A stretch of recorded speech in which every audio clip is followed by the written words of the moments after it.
حضرت سہل بن سعد رضی اللہ عنہ نے بیان کیا کہ جب یہ آیت نازل ہوئی کہ کلو وشربو حتی یتبین لکم الخیط والابیض من الخیط والاسود اور من الفجر کے الفاظ ابھی نازل نہیں ہوئے تھے، تو کئی لوگ جب روزہ رکھنے کا ارادہ کرتے تو اپنے دونوں پاؤں میں سفید اور سیاہ دھاگا باندھ لیتے، اور پھر جب تک وہ دونوں دھاگے صاف دکھائی دینے نہ لگ جاتے برابر کھاتے پیتے رہتے۔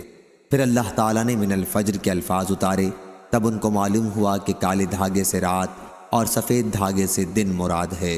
صحیح بخاری حدیث نمبر 4511۔ برا بن عازب رضی اللہ عنہ نے بیان کیا کہ جب لوگ جاہلیت میں احرام باندھ لیتے تو گھروں میں پیچھے کی طرف سے چھت پر چڑھ کر داخل ہوتے۔ اس پر اللہ تعالیٰ نے یہ آیت نازل کی کہ اور یہ کوئی نیکی نہیں ہے کہ تم گھروں میں ان کے پیچھے کی طرف سے آؤ، البتہ نیکی یہ ہے کہ کوئی شخص تقوی اختیار کرے اور گھروں میں ان کے دروازوں سے آؤ۔ صحیح بخاری حدیث نمبر 4512۔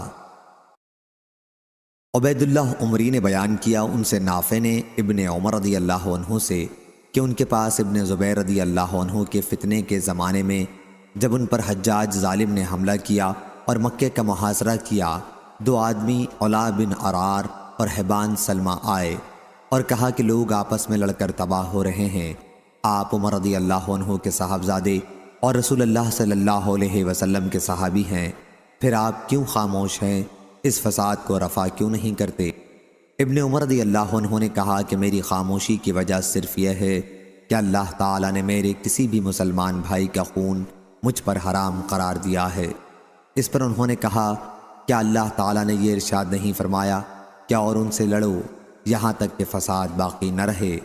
ابن عمر رضی اللہ عنہ نے فرمایا ہم قرآن کے حکم کے مطابق لڑے ہیں یہاں تک کہ فتنہ یعنی شرک و کفر باقی نہیں رہا اور دین خالص اللہ کے لیے ہو گیا، لیکن تم لوگ چاہتے ہو کہ تم اس لیے لڑو کہ فتنہ اور فساد پیدا ہو اور دین اسلام ضعیف ہو، کافروں کو جیت ہو اور خدا کے برخلاف دوسروں کا حکم سنایا جائے۔ صحیح بخاری حدیث نمبر 4513۔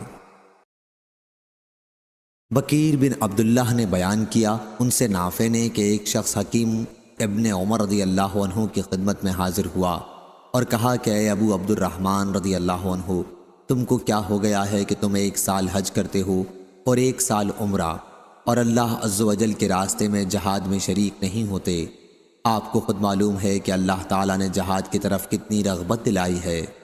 حضرت ابن عمر رضی اللہ عنہ نے فرمایا میرے بھتیجے، اسلام کی بنیاد 5 چیزوں پر ہے، اللہ اور اس کے رسول پر ایمان لانا، 5 وقت نماز پڑھنا، رمضان کے روزے رکھنا، زکوٰۃ دینا اور حج کرنا۔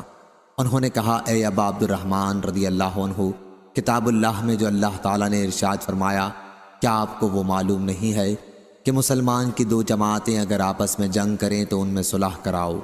اللہ تعالیٰ کے ارشاد الی امر اللہ تک، اور اللہ تعالیٰ کا ارشاد کہ ان سے جنگ کرو یہاں تک کہ فساد باقی نہ رہے۔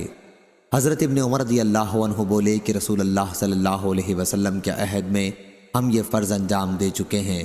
اس وقت مسلمان بہت تھوڑے تھے، کافروں کا ہجوم تھا، تو کافر لوگ مسلمانوں کا دین خراب کرتے تھے، کہیں مسلمانوں کو مار ڈالتے، کہیں تکلیف دیتے، یہاں تک کہ مسلمان بہت ہو گئے، فتنہ جاتا رہا۔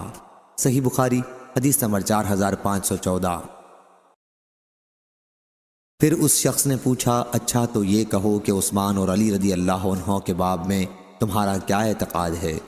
انہوں نے کہا عثمان رضی اللہ عنہ کا قصور اللہ نے معاف کر دیا، لیکن تم اس معافی کو اچھا نہیں سمجھتے ہو۔ اب رہے حضرت علی رضی اللہ عنہ، تو وہ حضرت صلی اللہ علیہ وسلم کے چچا زاد بھائی اور آپ کے داماد تھے، اور ہاتھ کے اشارے سے بتلایا کہ یہ دیکھو ان کا گھر حضرت صلی اللہ علیہ وسلم کے گھر سے ملا ہوا ہے۔ صحیح بخاری حدیث نمبر 4515۔